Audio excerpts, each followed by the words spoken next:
Okay.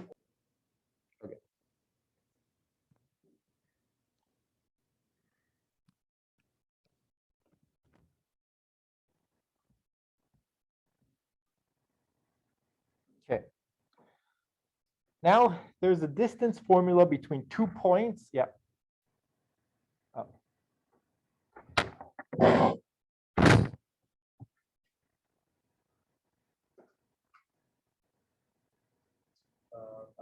Okay. It is recording for me. It's just not going to record on my computer, I don't think. But anyway. So we have the distance formula between 2 points in your 3D space. And that's this formula over here. And it's just a slight generalization of the Pythagorean theorem. So let me just draw a picture and write the formula, and then we can go back. So if you have one point over here, which is the point P, and this is going to be the point A1, A2, and A3, and you have another point, let me draw this point here. So here's the point Q, and it's A2, B2, and B3. And you want to know the distance between them. What you end up doing is you first construct the vector between them. Now we saw how to construct the vector between 2 points. Constructing the vector between 2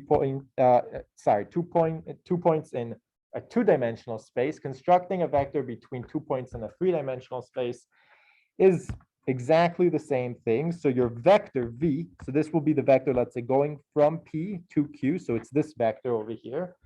So your vector V, which is the vector going from P to Q, so that's this vector, is going to be A2 minus A1, B2 minus B1. This is, did I write? Oh, okay. Sorry, A1, A2, A3. Let's go with B1, B2, and B3. B1. Okay, B1, B2, and B3. So now this is going to be, I guess their formula is a bit different, but okay. B1 minus A1, B2 minus A2, and B3 minus A3. Okay, so same thing as before, just taking the coordinate that you're going towards and subtracting that. So that's this minus this minus that, and that minus that. So that's going to be your vector. And in order to find its magnitude, you just use the Pythagorean theorem. So the magnitude of V is going to be the square root of the first component squared. So B1 minus A1 squared plus B2 minus A2 squared plus B3 minus A3 squared. And then you take the square root. So same thing as before. So yeah, they're using slightly different notation. So they say, let's imagine P is A1, B1, and C1, and Q is A2, B2, and C2. So again, in order to find the first coordinate, you look at A2 minus A1, so that's A2 minus A1, B2 minus B1, so that's B2 minus B1, and C2 minus C1. And then you square them and you take their square root, and that will give you the distance between the point P and the point Q. And you can also say that this is the magnitude. So if I take, again, V is equal to the vector from P to Q, then this is the magnitude of V. Any questions? Okay. So this is how to prove it. It's basically the Pythagorean theorem, so I'm not going to go into that. Surfaces. So like I said, you can make many different planes. We will talk about planes that are slanted in different directions, but right now we can only we should only be looking at these planes, which are, so the first one is if you set x equal to 3. So you say, I want to look at all the points 3, y, z. So these are all the points where 3 is set, where x is set at 3. So you move down the x-axis to 3, and now you have a plane, and you can wander around this plane, but you cannot leave it. So you fix one of the dimensions, or restrict one of the dimensions. The second surface is if you set y equal to -3. So this is the plane x, -5, and z. That's just going to be a plane again. And again, you can set z equal to 10, and you get something similar, a plane where you go up to 10, and then you have this plane that you're fixed in. Okay. You can also look at a sphere. So before, in 2 dimensions, if you wanted to talk about a circle, so let's say this is a circle. Here's your x direction, and here's your y direction. And you want to talk about this circle over here. Well, this is the circle of all points. X squared plus y squared is equal, let's say, to 1. So it has radius 1. Or in general, you can set it equal to r, and then your radius will be the square root of r. And okay, that makes sense. It follows to some degree by it follows from the trigonometric identity. Cosine of an angle squared plus sine of the angle squared is equal to 1, right? And cosine, we know that if your radius is 1, we know that x is equal to cosine of an angle, and y is equal to sine of an angle. So you can just set these, the x and the y in here, and you get 1, and that will give you a circle of radius 1. In general, if you're in 3 dimensions, you don't look at circles, you look at spheres. So that's a whole sphere. And that has a very similar formula. So first we ignore the A, the B, and the C. We just get a surface, a sphere in terms of the square root, or let me write the more known one, x squared plus y squared plus z squared is equal to r squared. So this is a sphere in 3D with radius r. Okay, so it looks something like this.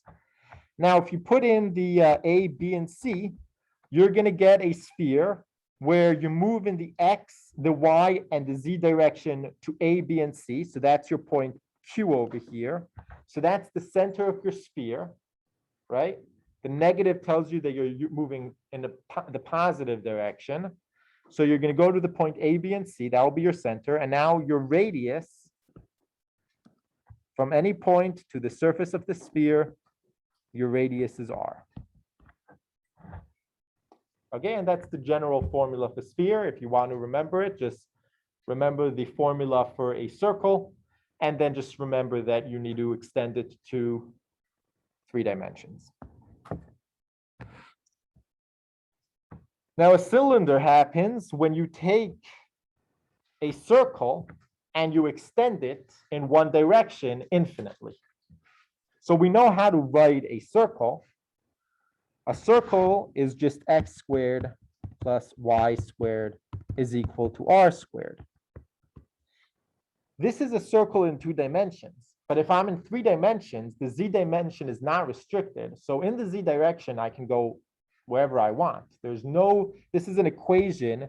It restricts x and y. If I give you an x, you give me back a y. You tell me exactly what y is.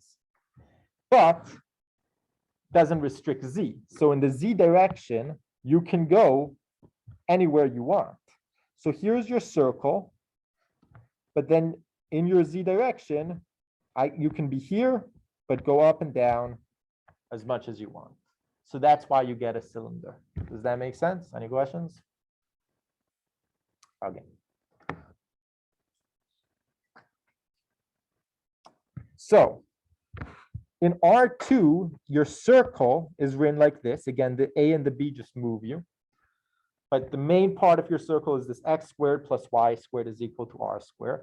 But in R3, in 3 dimensions, R2 is just the number of dimensions that you have. So R is one-dimensional line. So if I tell you R, what I mean is the real numbers, a line. So all the real numbers. If I tell you R2, what I mean is a tuple of numbers, let's say AB, where each one of them is an R. So that's a plane. You have one number for the x-axis, one number for the y-axis. And if I tell you R3, you now have these 3 numbers, and that gives you a coordinate in 3-dimensional space. So in R3, this same equation, you see now you have a z-coordinate, so that kind of hints that you get to move as much as you want in the z direction. That's why you get a cylinder in R3. So here are the 2 equations, the equation of a sphere and the equation of a cylinder. This is the equation of a sphere, and this is the equation of a cylinder in R3 with radius r. And these are different r's. So they ask us, describe the set of points defined by the following conditions. So the first one is this. Now, you might think that you only look at the first one, you would get, oh, a sphere with radius 2. But you have to also look at the second condition. It tells you that y is positive. So y is positive just means take your sphere, but only take the positive part of y. So it's this half hemisphere shape. Okay, so when you're given restrictions, just, it's like a, I don't know, a recipe. Just, follow the recipe and you'll get your shape. And the second one, okay, so the second one looks like a cylinder if we're in R3. They probably should have said like in R3 over here, but it's implied. You move to the coordinate in the y-x direction 3, 2. So you're going to x3, y2. Here's your origin. And then you draw a cylinder and your radius is 1. So you have a cylinder with radius 1 extending in the z direction to infinity, up and down. Okay? If I told, oh no, so again, they added a restriction, z is equal to -1. So you get to go down to -1. So that's going down over here to -1, but then it stops. And then you go up to infinity because z has to always be bigger than -1. Any questions?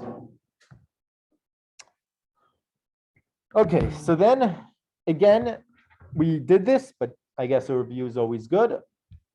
Looking at a vector in R3, if you have 2 points, P and Q, so here's your point P, A1, B1, C1, and Q. So then in order to first find the vector, PQ, you look at A2 minus A1, B2 minus B1, and C2 minus C1.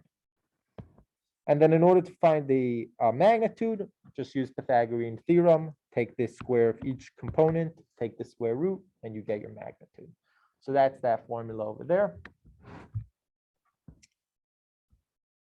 So some notions about vectors. Again, you can translate a vector. Yeah. Yep.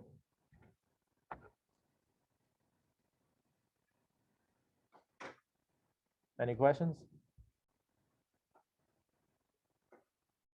Okay. So you can translate vectors. We say the 2 vectors are equivalent if you can translate one and get the other. So they have to have the same length and direction. Same thing as 2 dimensions. You can put a vector at the origin. Every vector has 3 components now. So that's equivalent to putting a vector at the origin and looking at the point. So you see that's the difference between a vector and a point. One of them has these triangle brackets and one of them has normal parentheses. And then you can look at the components of your vector, which is the x component, the y component, and the z direction. So if you, for example, want to find the vector between P over here and Q over here, you look at 2 minus 3, which is -1, 5 minus -4, which is 9, and -1 minus -4, which is 3. So You can put a scalar in your vector. You can add your vectors same exact way, component-wise, v1, w1, v1 plus w1, and so on and so forth. So here's just an example, some examples. They want us to, here are vectors. They want us to find the magnitude, find the unit vector, figure out what this vector is, and determine whether v and w are parallel or not. So let's start with the magnitude. Again, your magnitude is just going to be, the magnitude of v is 3 squared minus 1 squared and 2 squared, and then you take the square root. So that's given over here, and you get the square root of 14. In order to get the unit vector, well, now that we have the magnitude, you can just divide by the unit vector. So we know that EV is going to be equal to V over the magnitude of V, which is going to be whatever V is divided by the square root of 14. And the other problems you can do yourself. Finally, in 3 dimensions, we also have a new notation, which is the I, J, and K vectors. If you took linear algebra, this will appear there too. So instead of talking about, so before the I and the J were the X and the Y direction, now you have 3 directions. Again, remember this is X, Y, and Z. The I vector is this one over here, I, and it's the vector 1, 0, 0. So it's the unit vector in the X direction. This is J, and this is K. So the new one is K, and it's the vector 0, 0, 1. And that's this vector over here. So it's just the vector in the Z direction, and you can use this again to rewrite all your vectors in terms of I, J, and K. Any questions?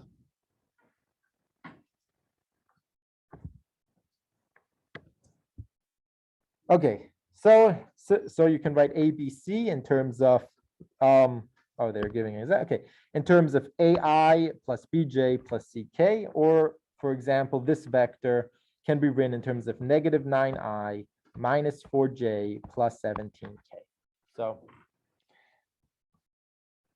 just new type of notation. Okay, now we're going to go to, instead of vectors, planes, we did planes, vectors, spheres, and cylinders. We would like to do curves and lines. So a curve in 3-dimensional space is what you can imagine, some curve that goes in 3-dimensional space.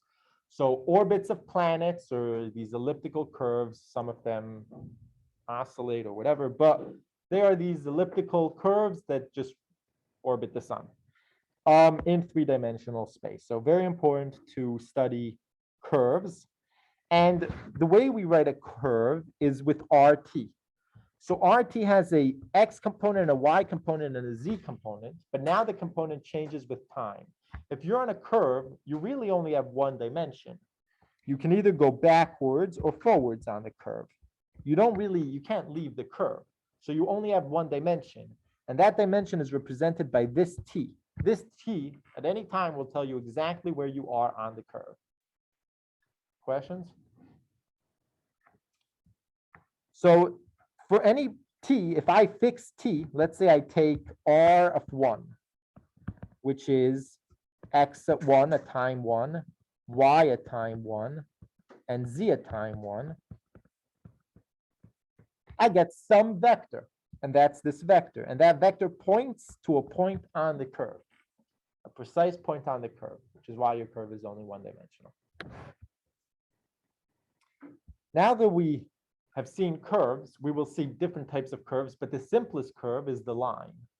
So a line in 2 dimensions, the line is just a curve in 2 dimensions. We know it has a slope, it has a y-intercept, and that tells us everything we need to know about the line. In 3 dimensions, the line is a little bit more complicated. So it's some line just in 3 dimensions. And we would like to know how to describe any line in 3 dimensions. So a line in 3 dimensions has 2 components, two things that we need to know about it. We need to know, so let's see, here's our line. Here's our line. We need to know one point on the line and a vector parallel to the line. So that would be something like, let's say, Okay, let me change this. Okay, here. That would be something like 1 point on the line, which we will call for now, I think they're going to call it P0. Yes, so P0. And then one vector, which is some vector like this parallel to the line. And we are going to call this either the vector V, or I think they're going to call it some P0P, some vector between P0 and something else. But we can also say V, so some vector. As long as you know 1 point on the line and you know the direction in which this line is going, you know everything about the line that there is to know. And you can then write what the line is. So a line consists of 1 point that the line goes through and some vector V, which is a vector that is parallel to your line. And this V is based at P, and it just points into the direction in which the line is going. So now that we know that, we can describe our line. If you want to know, let's say you have a point on the, let's say you have a point here on the line. So this is going to be the point X, Y, and Z.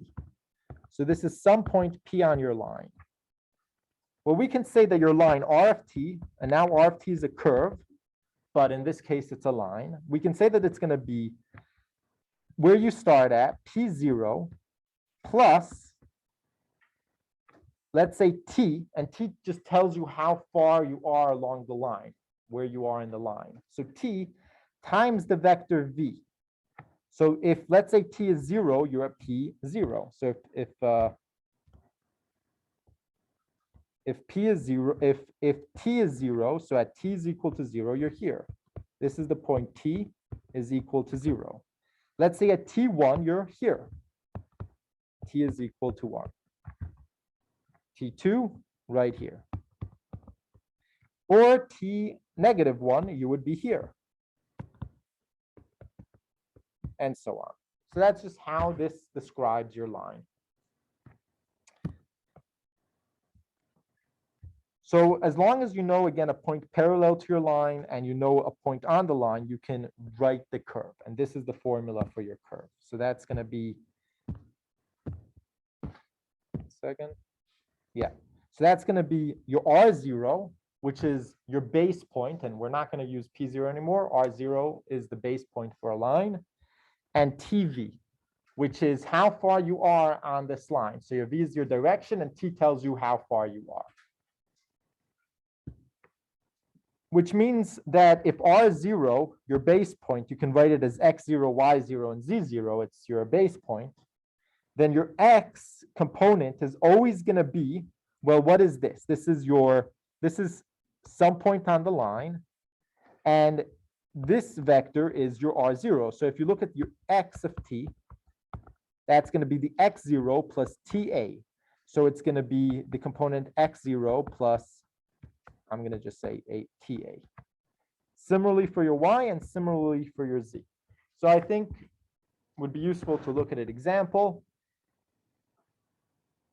So they tell us find the vector parameterization and the parametric equation for the line. So what they want is these are two, this is the vector parameterization. It's how you write the line in vector form. And this is the parametric equation. It's each component individually. Just two ways of thinking about a line. So they ask us to find these two things. Once you find the first, it's very easy to find the second. For the line going through P0 or R0, but going through this point P0 with the direction vector V. Okay, so we know that your R of T is going to be your P0 plus TV, and your P of 0 is your vector, sorry, your P0 is, and I'm going to put it in like that, 3, -1, and 4, plus T, and your V is 2, 1, and 7. Okay, so the first part is just this part, your a point that you know on the line, and then the rest is just, this is the direction of the line. And we can, of course, rewrite this as the first component, the x component, which is 3 plus 2t, negative 1 plus t, and 4 plus 7t. And again, this is your r of t. So that's what you get here. 3 plus 2t, negative 1 plus t, and 4 plus 7t is now your line. If I take t equal to 0, I get my initial point, my p0, because I have that this is 0, and this is 0, and this is 0. So I get 3, negative 1, and 4, which is 3, negative 1, and 4. That makes sense. When t is 0, you're at your base point.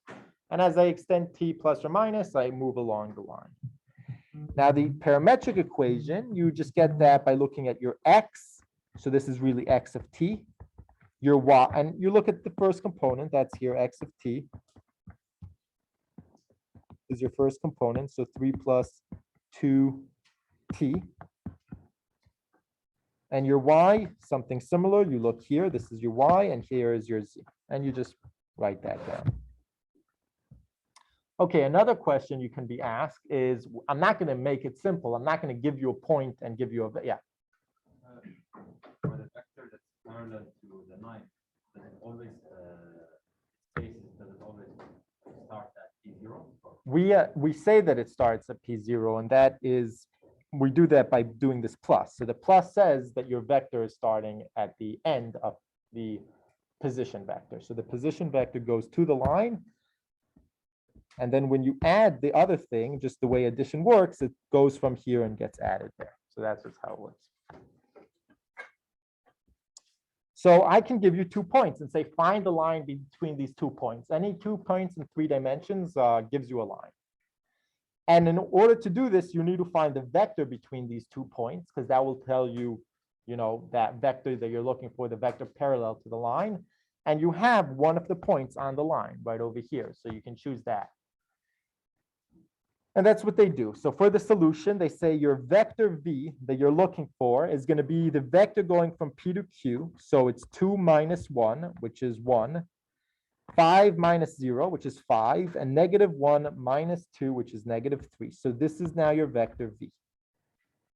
And so now your RT, choose p as your original point, because we know it's on the line. We're told it's on the line. So choose p as your original point. And say, okay, R of t is going to be this p plus tv, which is going to be 1, 0, 2 plus t, and then your vector, 1, 5, negative 3. So here is the equation of your line. And of course, you can now split it into the x, y, and z coordinate and get the parametric equations. Okay, and here that's what they do, parametric equations. Okay.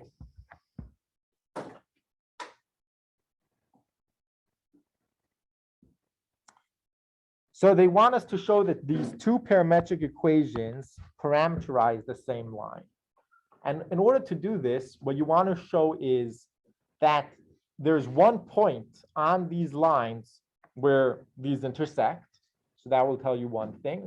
And then you want to show that they're parallel. And that would tell you that these 2 equations are the same.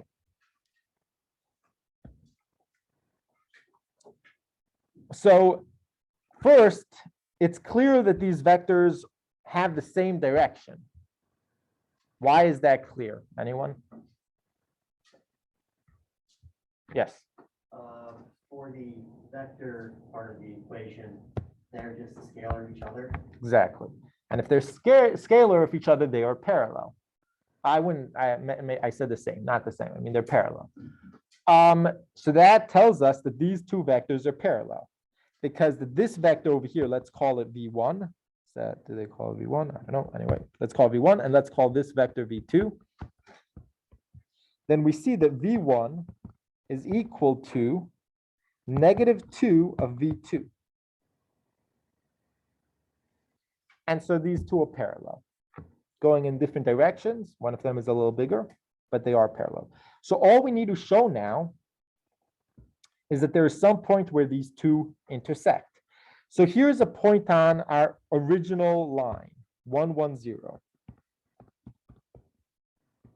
If we can find a t so that 1, 1, 0 is, for some t, a point, you get that same point, 1, 1, 0 here, so it's equal to -3, 3, 6, plus t, for some t, of that vector for -2 and -6, we will be done. So if you can find one t where this equation holds, we're done. And the way to do it is by splitting these equations up into their three components. So here's the first component. 1 is equal to -3 plus t times 4. So 1 is equal to -3 plus 4t. And the second one is 1 is equal to 3 minus 2t. So that you get from 1 is equal to 3 and then minus 2t. And then you get the third one by, again, looking at these z components. 0 is equal to 6 plus -6t. 0 is equal to 6 plus -6t. Now you can use any one of these to solve. You only have one thing. So I can use the first equation to solve. So I move the 3 to the other side. I get 4. I divide by 4 and I get t is equal to 1. So t is equal to 1 solves this. Now, if I plug it into the other equations and you don't get an equality, you know you're done. You cannot, these are not going to be the same line. They will be parallel lines, but in just different places. Okay, so let's try that. Put 1 into t here. 3 minus 2 is equal to 1. Check, that works. And put 1 into here, check, that also works. So we are done. And we'll continue from here next time. Okay, yes. All three have to be satisfied. Yes. All three coordinates have to be the same at that point. The x, the y, and z coordinate have to be the same for that t in order for that point to be the same.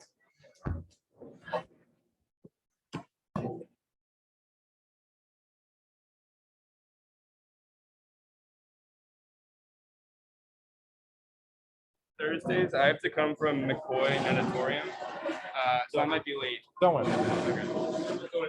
Okay.